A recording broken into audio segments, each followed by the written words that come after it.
Speaker sir, thank you for allowing me to speak on the President's address. It's an honor for me to be able to speak at this House today.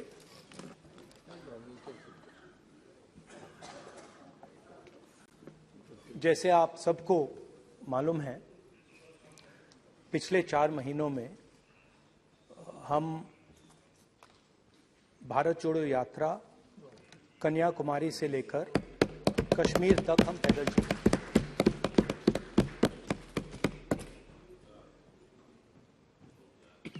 3,600 kilometre तकरीबन। और इस यात्रा पे बहुत कुछ सीखने को मिला। बस बस बस बस कोई बात। इस यात्रा में बहुत कुछ सीखने को मिला और जो जनता की आवाज, हिंदुस्तान की आवाज है, उसको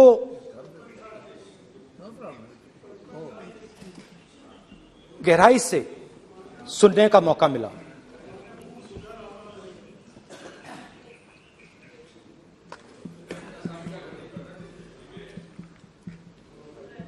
शुरुआत में, यात्रा की शुरुआत में मैंने सोचा था कि 3,500 किलोमीटर चलने हैं और मुश्किल है मगर किया जा सकता है।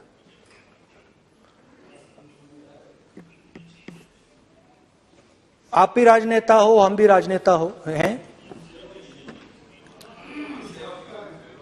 हाँ, सेवक कह लीजिए।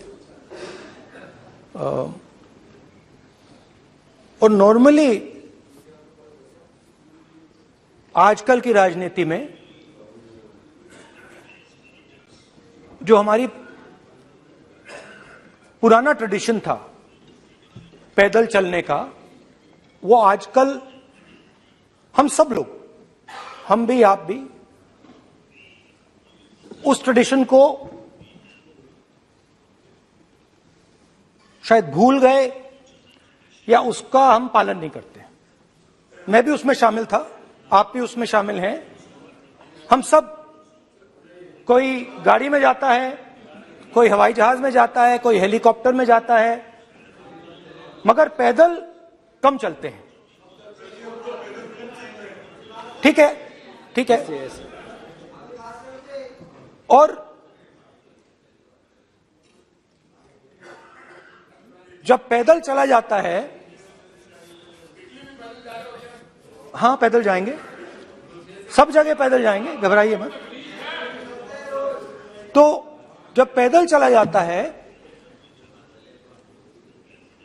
मैं 1 किलोमीटर की बात नहीं कर रहा हूं, 10 की नहीं कर रहा हूं, 25 की नहीं कर रहा हूं, मैं 2-3-400 किलोमीटर की बात कर रहा हूं। जब 2-3-400 किलोमीटर चला जाता है तो शरीर पे दबाव पड़ता है, दर्द होता है, मुश्किल आती है। शुरुआत में चलते वक्त लोगों की आवाज सुन रहे थे हम, मगर हमारे दिल में यह भी था कि हम भी अपनी बात रखें। कोई हमारे पास आता था, कहता था कि मैं बेरोजगार हूं, और हमें लगता था कि नहीं, हमें कहना चाहिए कि तुम बेरोजगार क्यों हो, कारण क्या है। उसमें हम विपक्ष का रोल भी प्ले कर लेते थे, आपकी भी बुराई कर देते थे। नहीं, वो तो है, वो भी करेंगे, हम भी करेंगे। मगर थोड़ी देर चलने के बाद एक बदलाव आया, और जो हमारी आवाज थी, जो ये डिजायर था बोलने का कि भैया बेरोजगारी इसलिए है, महंगाई इसलिए है, वो बिल्कुल बंद हो गई। क्योंकि हमने इतने लोगों से बात की, मतलब हजारों लोगों से बात की, बच्चों से, बुजुर्गों से, महिलाओं से, माताओं से, बहनों से, कि थोड़ी देर बाद ये बिल्कुल आवाज बंद हो गई। और फिर हम गहराई से, और मैं खुल के कह सकता हूं, मैंने तो अपनी जिंदगी में इस प्रकार से कभी पहले सुना ही नहीं था। क्योंकि हम सब में थोड़ा सा अहंकार होता है कि हम ही बता दें, अपनी बात रख दें।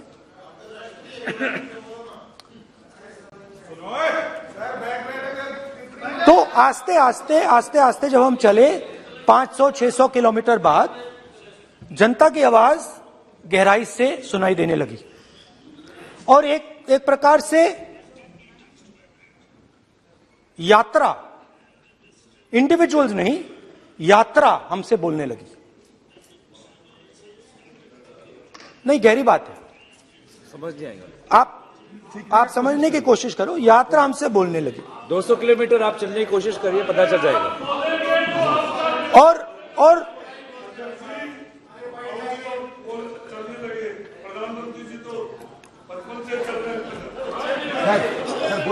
वो चाय बेचने के लिए जाते थे भैया। तो यात्रा बोलने लगी। कोई आता था, कहता था, युवक आता था, कहता था मैं बेरोजगार हूं। हम सवाल पूछते थे, क्या पढ़ा आपने? इंजीनियरिंग की, अब क्या करते हो? कोई कहता था मैं बेरोजगार हूं, कोई कहता था मैं उबर चलाता हूं, कोई कहता था मैं मजदूरी करता हूं। किसान आए हजारों। प्रधानमंत्री बीमा योजना की बात की कि हम पैसा भरते हैं, तूफान आता है, आंधी आती है, पैसा गायब हो जाता है।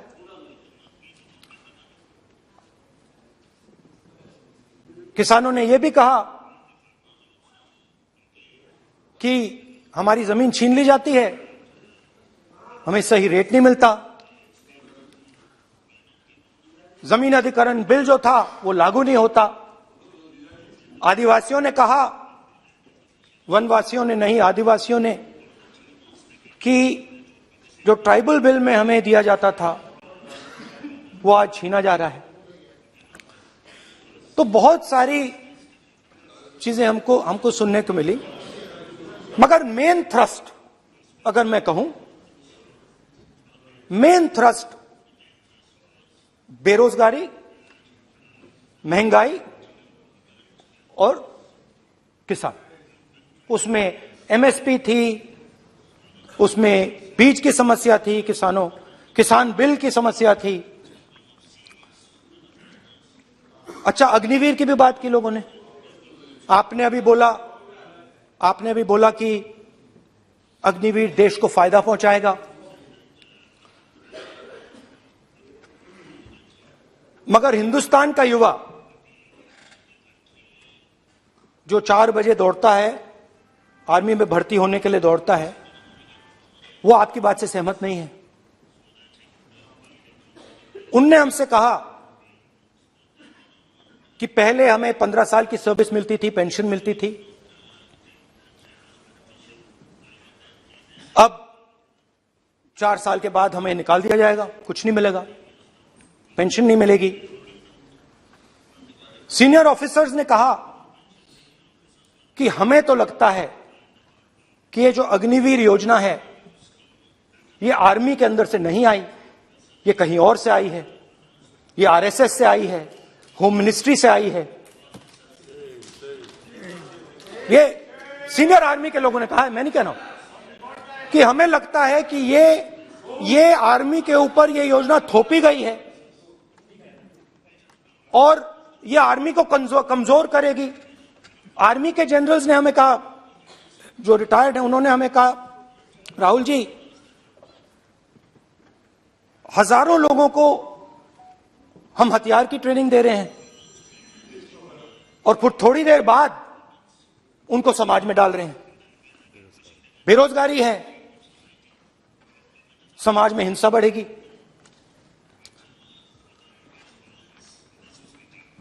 तो उनके मन में था कि ये जो अग्निवीर योजना जो है,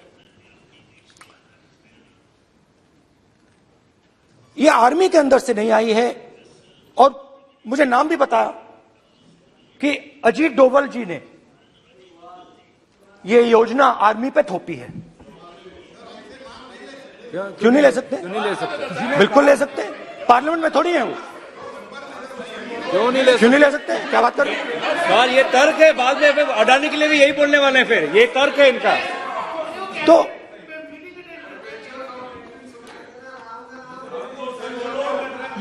इंटरेस्टिंग बात यह है, इंटरेस्टिंग बात यह है कि मैंने फिर प्रेसिडेंट्स एड्रेस पढ़ा। देश के सब युवा अग्निवीर अग्निवीर अग्निवीर अग्निवीर बोल रहे हैं, कह रहे हैं कि ये आर्मी के ऊपर थोपा गया है, हमें नहीं चाहिए। आर्मी के लोग कह रहे हैं हमें नहीं चाहिए। जैसे मैंने कहा, आर्मी को लगता है कि होम मिनिस्ट्री ने इनके ऊपर थोपा है, आरएसएस ने ये उनके ऊपर थोपा है। तो ये आवाजें आ रही हैं। अब मैंने आपका बैठिए, अब बैठिए,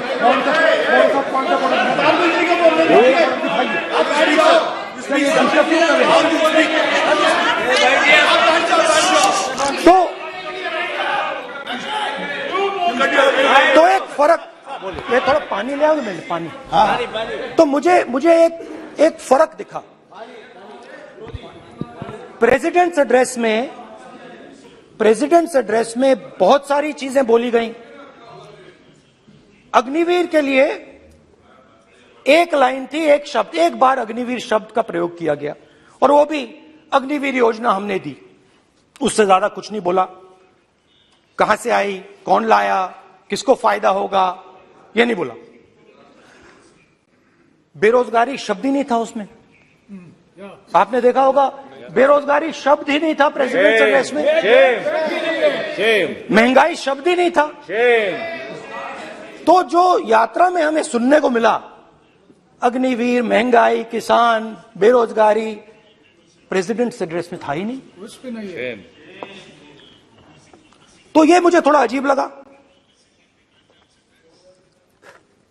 कि जनता कुछ कह रही है और प्रेसिडेंट एड्रेस में कुछ और सुनाई दे रहा है।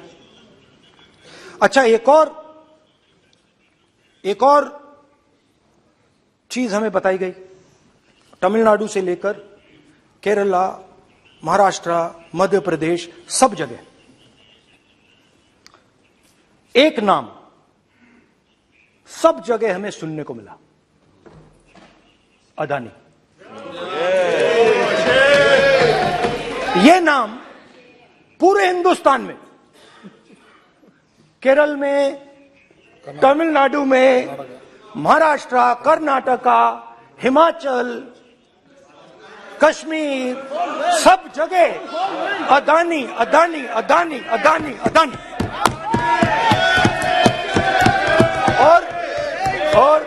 और ये नाम नहीं, और इस नाम के बारे में जब लोग बोलते थे मुझसे, तो 2-3 सवाल पूछते थे।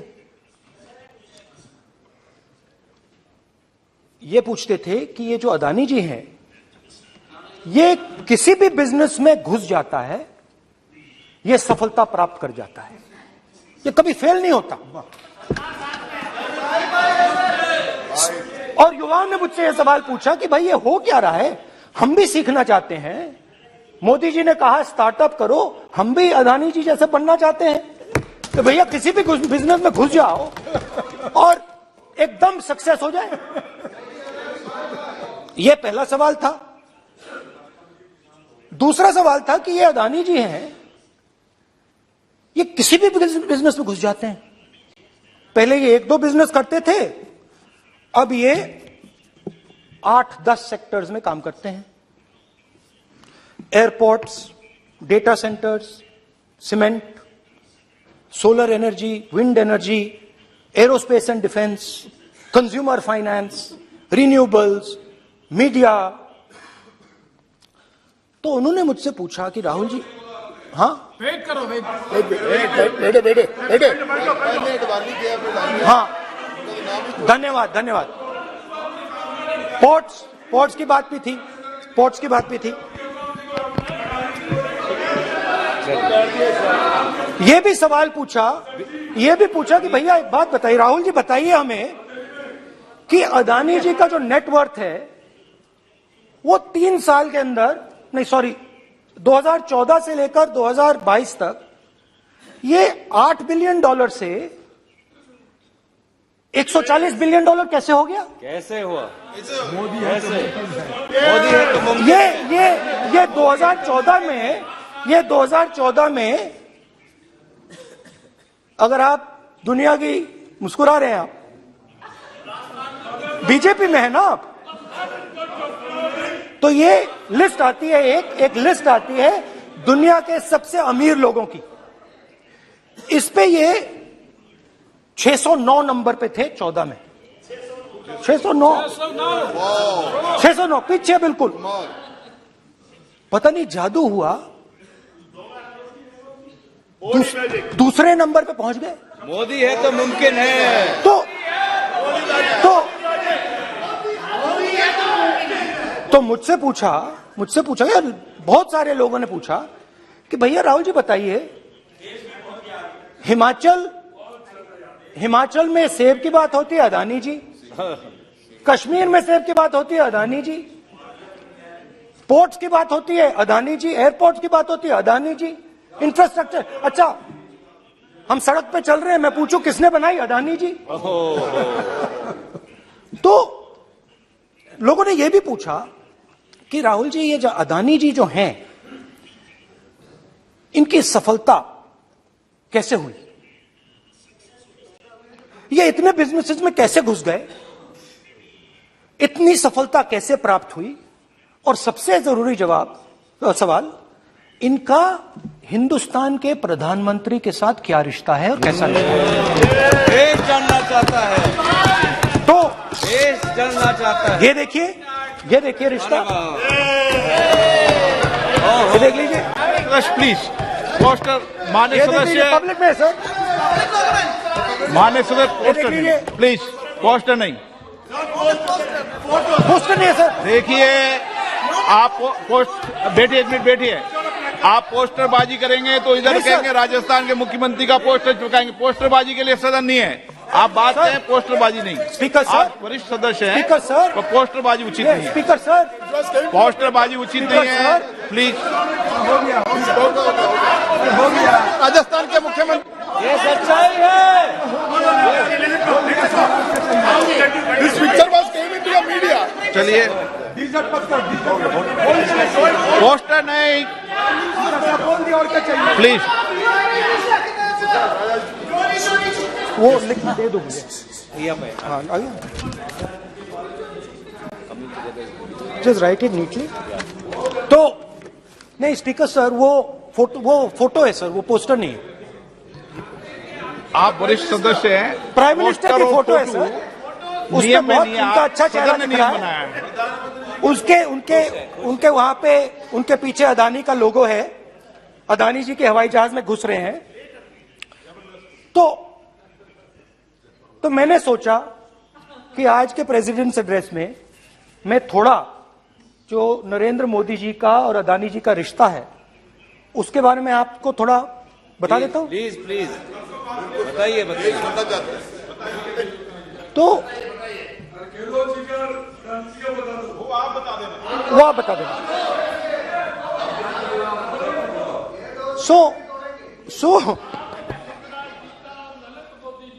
So the relationship begins many years ago when Narendra Modi ji was the Chief Minister of Gujarat.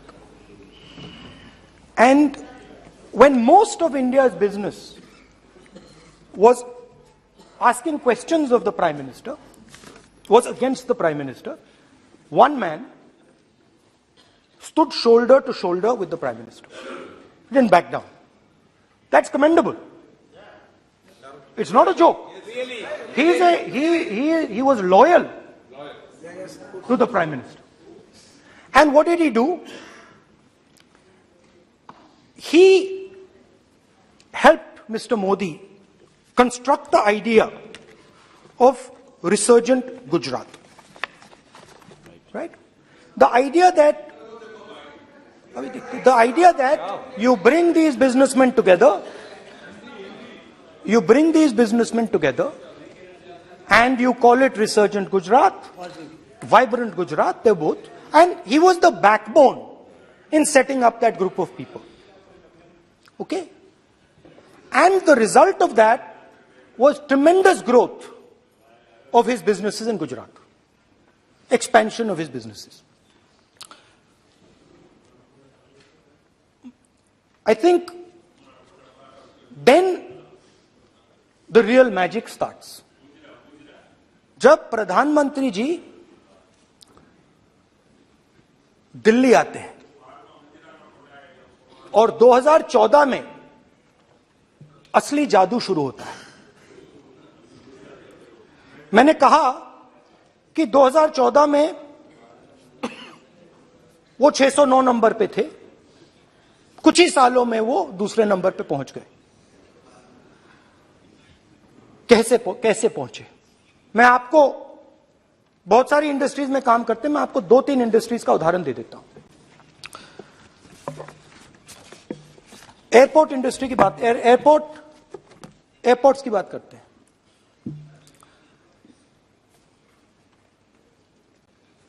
कुछ साल पहले सरकार ने हिंदुस्तान के एयरपोर्ट्स को डेवलप करने के लिए दिया।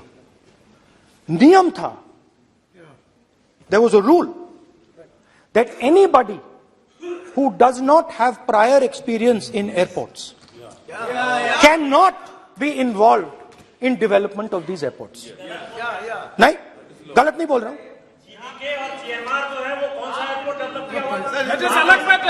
आप बैठ जाइए।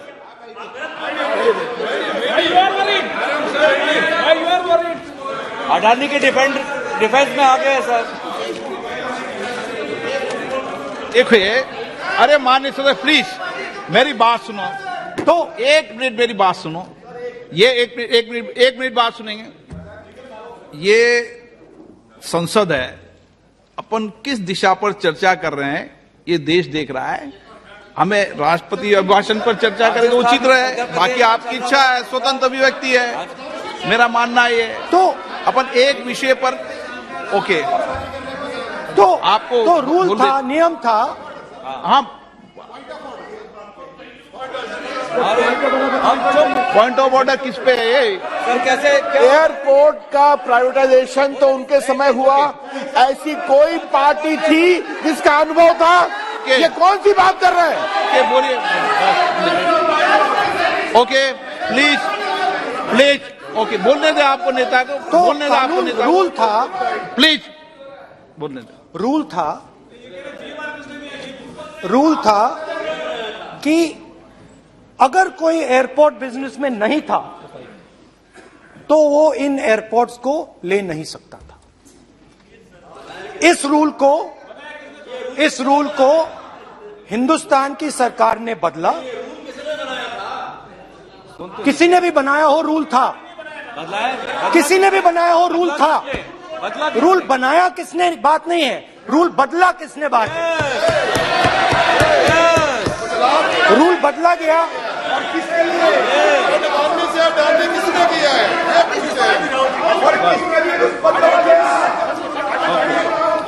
रूल बदला गया।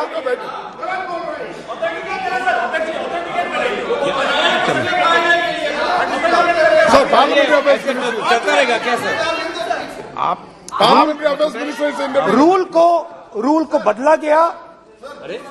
सर बोलने दीजिए। करना चाहिए सर, ऑथेंटिकेट करना चाहिए। चलिए आप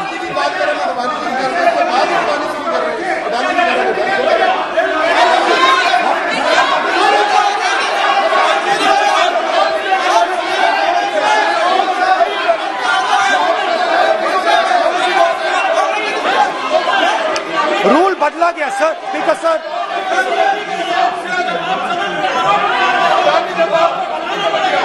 बैठे बैठे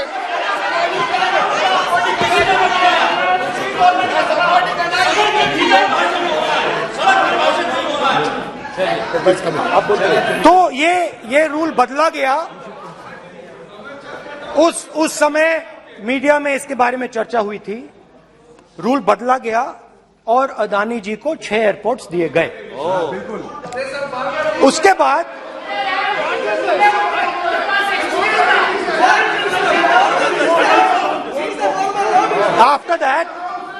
after that India's most strategic profitable airport, Mumbai airport, was taken away by GVK, hijacked by using the agencies. The agencies को CBI, ED का प्रयोग कर GVK पर दबाव डालकर हिंदुस्तान की सरकार ने उस एयरपोर्ट को अदानी जी के हाथों में कर दिया। रिजल्ट क्या आया? रिजल्ट आया कि एयरपोर्ट्स में आज अदानी जी 24% हिंदुस्तान की एयर ट्रैफिक को अपने एयरपोर्ट से निकालते हैं और 31% एयर फ्रेट उनके एयरपोर्ट्स में से निकलता है। अब यह काम हिंदुस्तान की सरकार और हिंदुस्तान के प्रधानमंत्री जी ने फैसिलिटेट किया। तो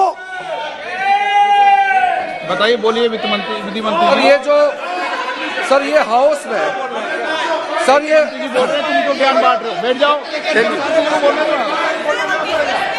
सर ये यहाँ बहुत गंभीर मिनिस्टर हैं ये देश के। ये राष्ट्रपति का उद्बोधन को लेकर एक गंभीर चर्चा हो रही है। जो भी मेंबर कुछ भी बात करे विद फुल रिस्पॉन्सिबिलिटी ऑथेंटिकेट करें। और ये वाइल्ड एलिगेशन अपना एक सोच के आया है, बिना तर्क के ऐसे वाइल्ड एलिगेशन लगा रहे, ये कोई मतलब नहीं है सर। ये ऐसे नहीं बोल सकते और वो सर तर्क रखना पड़ेगा।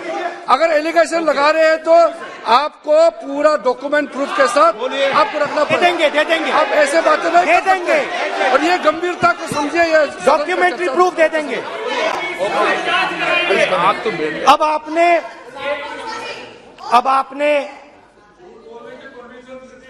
जो पिछले स्पीकर थे उन्होंने फॉरेन पॉलिसी की बात की, हम भी फॉरेन पॉलिसी की बात करते हैं। चलिए डिफेंस से शुरू करते हैं। बहुत ऑप्शंस है, आप बताइए कहां से शुरू करें। बिजली, डिफेंस, बहुत ऑप्शंस है। Defence, let us start with defence. अब डिफेंस में अदानी जी का कोई एक्सपीरियंस नहीं था, जीरो एक्सपीरियंस। कल मैंने प्रधानमंत्री को HAL में देखा। प्रधानमंत्री जी ने कहा कि गलत आरोप लगाया, मगर रियलिटी तो यह है कि HAL का जो कॉन्ट्रैक्ट था 126 हवाई जहाजों का, वो अनिल अंबानी को चला गया और अनिल अंबानी बैंकरप्ट हो गया। वहां भी फैसिलिटेशन था। अब देखिए, और ये जो फ्यूचर एंटरप्रेन्योर्स हैं, जो बिजनेस स्कूल हैं, हार्वर्ड यूनिवर्सिटी जैसे स्कूल हैं, इनको इसका केस स्टडी, इसकी केस स्टडी बनानी चाहिए, शायद बने। How to use government power to build individual businesses, case study.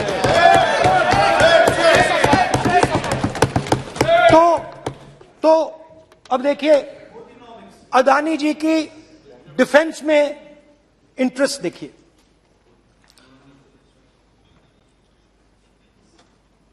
Elbit company के साथ हिंदुस्तान में अदानी जी ड्रोन्स बनाते हैं। ड्रोन्स को हिंदुस्तान की एयरफोर्स, आर्मी, नेवी के लिए रीफिट करते हैं। अदानी जी ने यह काम कभी नहीं किया है पहले। HAL यह काम करती है। हिंदुस्तान में और भी कंपनीज हैं जो ये काम करती हैं, मगर प्रधानमंत्री जी इजराइल जाते हैं और उसके एकदम बाद अदानी जी को ये कॉन्ट्रैक्ट मिल जाता है। मगर एक नहीं मिलता। यह मत सोचिए कि ये सिर्फ एक कंपनी की बात हो रही है, ये इंडस्ट्रीज की बात होती है यहां पे। जैसे मैंने आपको दिखाया, एयरपोर्ट का पूरा सिस्टम उठा के ले गए, 30% मार्केट शेयर एयरपोर्ट में ले गए, वैसे ही डिफेंस में करा। तो 4 डिफेंस की इनके पास कंपनीज हैं, यह काम इन्होंने कभी नहीं किया। स्मॉल आर्म्स, जिसमें टवॉर है जो हमारी स्पेशल फोर्सेस यूज करती है, आर्मी यूज करती है, जिसमें गलील स्नाइपर राइफल है, ये सब अदानी जी बनाते हैं। सीधा स्ट्रेट इजराइल में प्राइम मिनिस्टर जाते हैं, प्राइम मिनिस्टर के साथ वहां पे मतलब बीच में पैदल चलते हैं और फिर जादू से पीछे से इंडिया का फर्स्ट कॉम्प्रिहेंसिव एमआरओ मिल जाता है मेंटेनेंस के लिए, जहाजों के मेंटेनेंस के लिए। स्मॉल आर्म्स का बिजनेस मिल जाता है, इजरायली जो ड्रोन्स हैं उसका बिजनेस मिल जाता है। मतलब जो हिंदुस्तान और इजराइल का डिफेंस का रिश्ता है वो पूरा का पूरा अदानी जी के हाथ में चला जाता है, खत्म कहानी। हाँ, उसमें पेगासस भी है, तो पता नहीं वहां से क्या मतलब पेगासस कैसे आया, क्या हुआ, किसने दिया। अच्छा, एक और बड़ी इंटरेस्टिंग चीज है, एक कंपनी है अल्फा डिफेंस, जो डिफेंस इलेक्ट्रॉनिक्स का काम करती है, एवियोनिक्स का काम करती है, और बहुत स्ट्रेटेजिक कंपनी है, वो भी अदानी जी के हवाले कर दी गई, अदानी जी ने एक्वायर कर लिया। तो आपने देखा कि एयरपोर्ट्स का बिजनेस 30% मार्केट शेयर, हिंदुस्तान और इजराइल का जो वेपन्स का बिजनेस है 90% उठा के ले गए। एक विजिट फॉरेन पॉलिसी, ये है फॉरेन पॉलिसी। चलिए, अब मैंने आपको इजराइल की बात बताई, ऑस्ट्रेलिया चलते हैं। कोयला ऑस्ट्रेलिया चलिए। ऑस्ट्रेलिया में अदानी जी जाके नहीं, क्यों? आप तो डिबेट करना चाहते थे, आप भी तो डिबेट करना चाहते थे। आपने बोला था कोई भी विषय पे डिबेट हो, तो हो गया अब डिबेट। अब क्यों डर रहे हो डिबेट से? अब क्यों डर रहे हो डिबेट से? क्यों डर रहे हो? जब हमने जेपीसी की मांग की, आपने बोला सदन में उठाओ। अब क्यों डर रहे हो? अब क्यों डर रहे हो? अब क्यों डर रहे हो? आप चर्चा से क्यों डर रहे हो? चर्चा से डर रहे हो आप? बैठे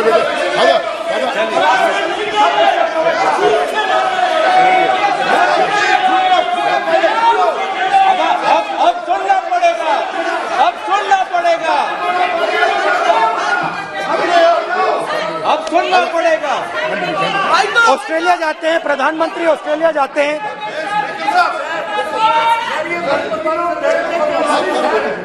प्रधानमंत्री ऑस्ट्रेलिया जाते हैं। He's not yielding.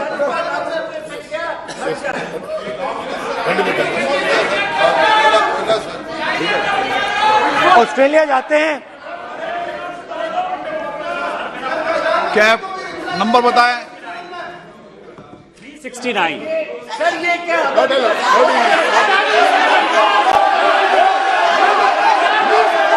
Not ये कहता है सर, एक पेपर और document to be laid on the table shall be duly authenticated by the member presenting. देखिए, पूरा सरकार इन्होंने सर, मैं इनको चैलेंज करता हूं कि जीएमआर और जीबीके उसको कब एयरपोर्ट का जो है संचालन का अधिकार था और कौन सा रूल है वो कोट करे सर। किस रोल के आधार पर ये, इनको मैं चैलेंज करता हूं, पूरी कांग्रेस पार्टी को चैलेंज करता हूं कि जीएमआर और जीबीके को कौन सा एयरपोर्ट चलाने का लाइसेंस जब दिया तो उनको उसका नॉलेज था। मैं चैलेंज करता हूं पूरी कांग्रेस पार्टी को। जब इन्होंने बिरला को बनाने का दिया, डालमिया को बनाने का दिया, टाटा को बनाने का दिया लाइसेंस, उस वक्त उनको कौन सा मोटर चलाने का अधिकार था सर? ये गलत बयानी कर रहे हैं। मेरा ये कहना है कि आप एलिगेशन प्रधानमंत्री के ऊपर लगा रहे हैं। आप पेपर दीजिए, और कौन सा रूल भारत सरकार ने चेंज किया एयरपोर्ट में अडानी के लिए, वो ऑथेंटिकेट कीजिए, नहीं तो इस तरह की बात नहीं कर सकते।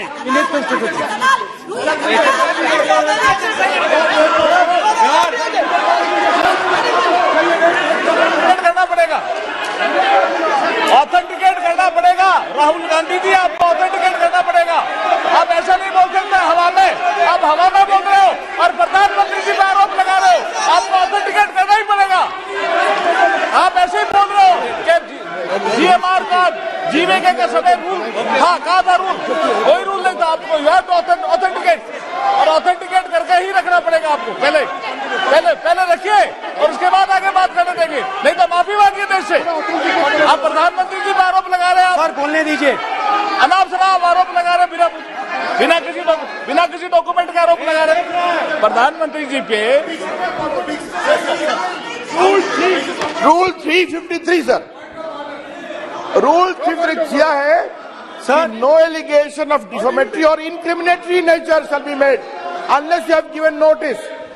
छोड़िए, वो तो प्रधानमंत्री के खिलाफ एलिगेशन लगा रहे हैं बिना नोटिस दिए, बिना कोई डॉक्यूमेंट दिए। सर ये रिकॉर्ड पर नहीं जाना चाहिए सर, ये बिल्कुल रूल का उल्लंघन है। और क्या क्या बातें वो कह रहे हैं सर, मैं उसको रिपीट नहीं करना। Reckless allegation, baseless allegation, in violation of rules, sir ये स्वीकार नहीं होना चाहिए।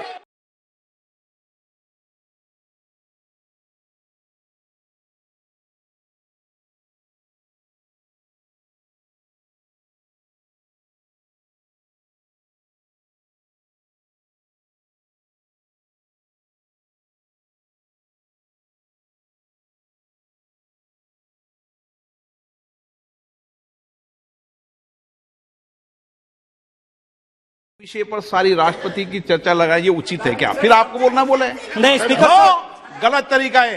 राहुल गांधी जी, आप बोल रहे नहीं, गलत तरीका है। क्या देश को संदेश देना चाहते हैं आप? क्या संदेश देना चाहते हैं देश को? चलिए राहुल गांधी जी। ऑस्ट्रेलिया में प्रधानमंत्री जाते हैं। आप बोलिए सर, स्पीकर सर, प्रधानमंत्री जी ऑस्ट्रेलिया जाते हैं और जादू से state bank of India $1 billion loan Adani ji को ऑफर कर दिया। सर इसका भी डॉक्यूमेंट जरूरी है क्या, बताओ। मोदी जी, आपका सरकार की पास है। Sadyr please. उसके बाद मैं उदाहरण दे रहा हूं, पूरी दुनिया में मोदी जी जाते हैं, घूमते हैं, तो मैं बता देता हूं क्या होता है वहां पे। बांग्लादेश में गए, हाँ काम पे ही जा रहे हैं, वही तो बोल रहा हूं, काम पे जा रहे हैं। बांग्लादेश जाते हैं, मोदी जी की पहली ट्रिप होती है बांग्लादेश में। वहां पे बांग्लादेश को इलेक्ट्रिसिटी बेचने का डिसीजन लिया जाता है। कुछ ही दिन बाद बांग्लादेश पावर डेवलपमेंट बोर्ड 25 साल का कॉन्ट्रैक्ट अदानी जी के साथ साइन कर देता है। 1500 मेगावाट इलेक्ट्रिसिटी का कॉन्ट्रैक्ट अदानी जी। चलिए वहां से श्रीलंका चलते हैं।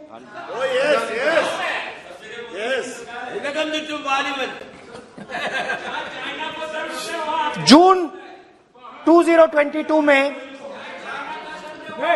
Chairman of Sri Lanka's Ceylon Electricity Board, MMC Fernando, informed a parliamentary committee in Sri Lanka in open hearing that he was told by President Rajapaksa that PM Modi pressured him to give the wind power project directly to Mr. Adani.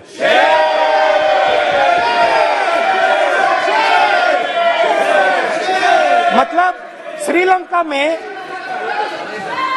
Sri Lanka electricity board के chairman कहते हैं कि उन्होंने राजापाक्सा जी ने कहा कि हिंदुस्तान के प्रधानमंत्री ने उनको कहा है कि ये विंड पावर का प्रोजेक्ट है, ये अदानी जी को देना है।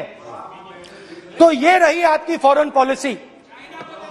ये हिंदुस्तान की फॉरेन पॉलिसी नहीं है, ये अदानी जी की फॉरेन पॉलिसी है, उनके बिजनेसेस बनाने की फॉरेन पॉलिसी है। अब यात्रा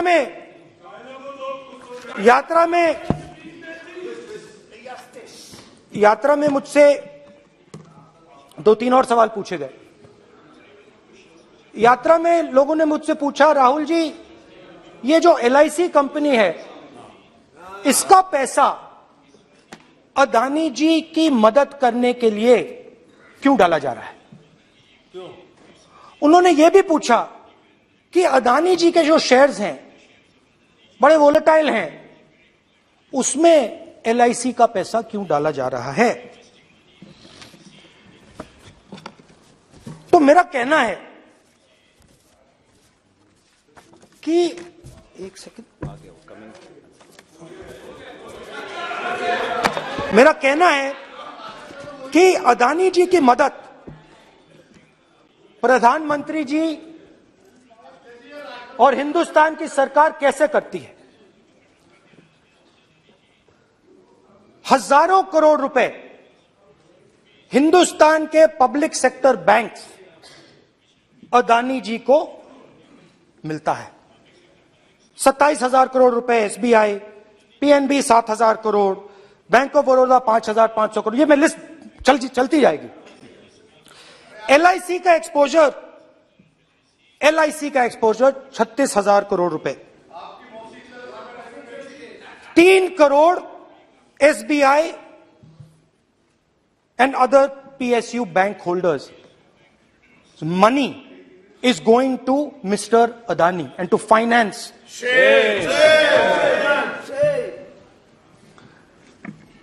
Now, of course, there is another question.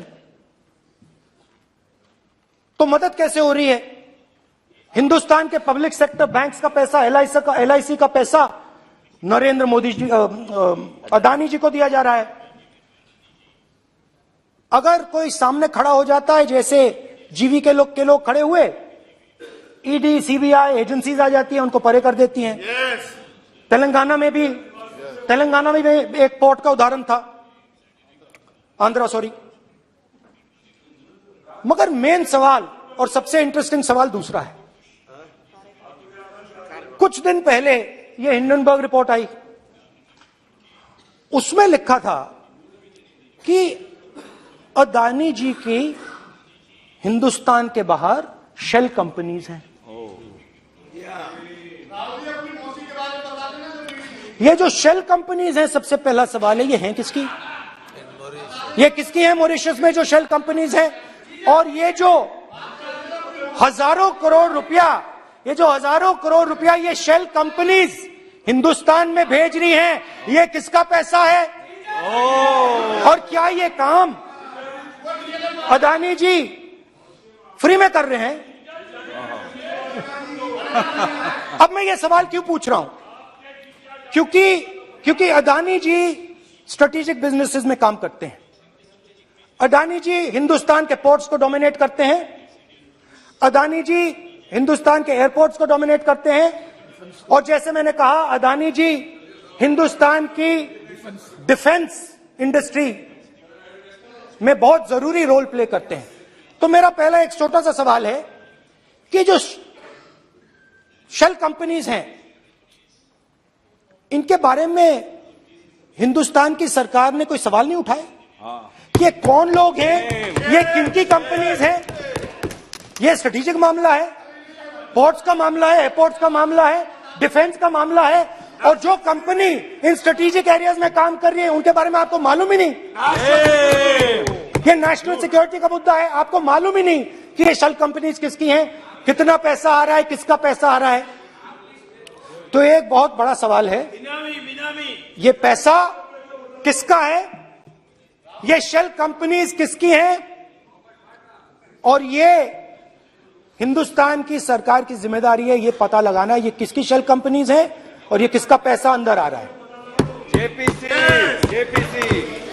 we want JPC.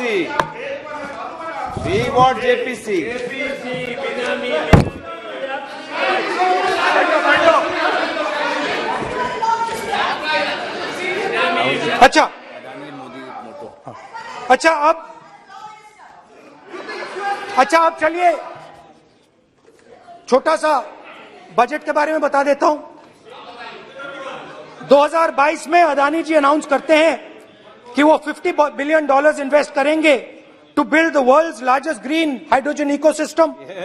और इस बजट में बीजेपी की सरकार निर्मला सीतारमण जी कहती हैं हम ग्रीन हाइड्रोजन के लिए बहुत ह्यूज इंसेंटिव्स देंगे। 19,700 करोड़ रुपए हम ग्रीन हाइड्रोजन के लिए देंगे, मतलब अदानी जी को देंगे। जुगलबंदी बजट में अदानी जी के लिए 50 नए airport, coastal shipping, horticulture, grain storage, ये सब काम आप कर रहे हैं। तो मेरे सिर्फ कल प्रधानमंत्री जी आज कल भाषण देंगे, मेरे उनसे 2-3 छोटे से सवाल हैं।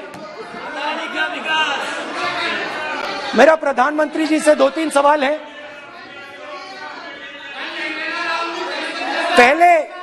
पहले अदानी जी के हवाई जहाज में मोदी जी जाते थे, अब मोदी जी के हवाई जहाज में अदानी जी जाते हैं। पहले लोकल मामला था, फिर नेशनल मामला हो गया, उसके बाद इंटरनेशनल मामला हो गया। अदानी जी के लिए बोरिस जॉनसन का बेटा काम करता है, आपको पता नहीं मालूम है या नहीं मालूम? भाई सॉरी, नहीं बेटा भी, भाई काम करता है। तो ये मामला पहले गुजरात का मामला था, फिर ये हिंदुस्तान का मामला हुआ, अब ये इंटरनेशनल मामला हो गया है। तो मेरा सवाल प्रधानमंत्री जी से, और सिंपल सवाल है, प्रधानमंत्री जी आपकी फॉरेन ट्रिप्स पे अदानी जी और आप कितनी बार एक साथ गए? Adani ji, how many times did you travel together with Adani ji? How many times did Adani ji join you later on a visit? How many times did Adani ji travel to a country immediately after you did? And in how many of these countries after you visited did Adani ji get a contract? Also an important question, जरूरी सवाल, अदानी जी ने BJP को पिछले 20 साल में कितने पैसे दिए हैं?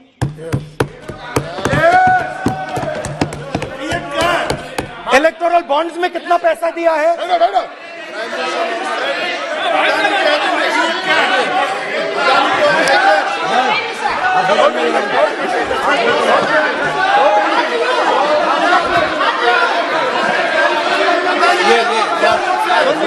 And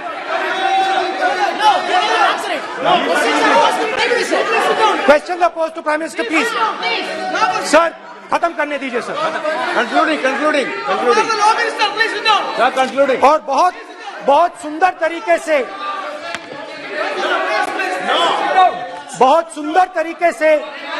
वो चलिए, क्या हो रहा है सर?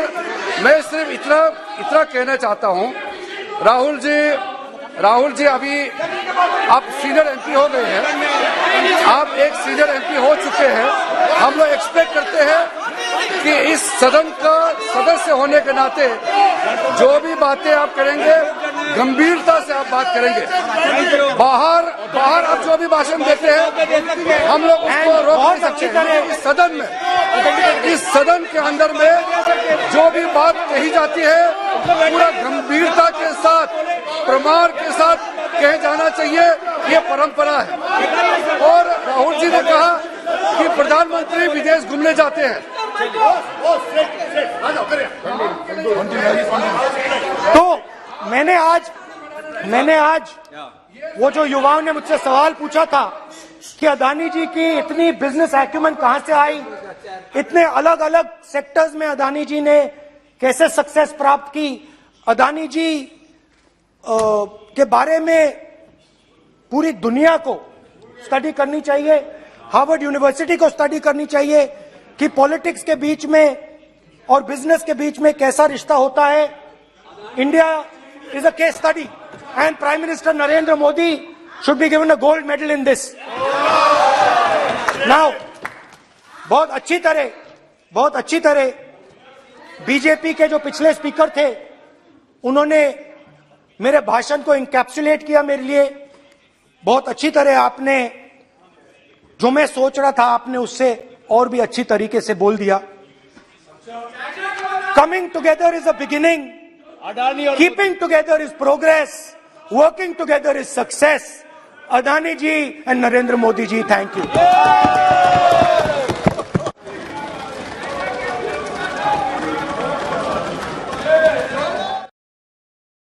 सत्य हिंदी का ऐप डाउनलोड करें गूगल प्ले स्टोर पर।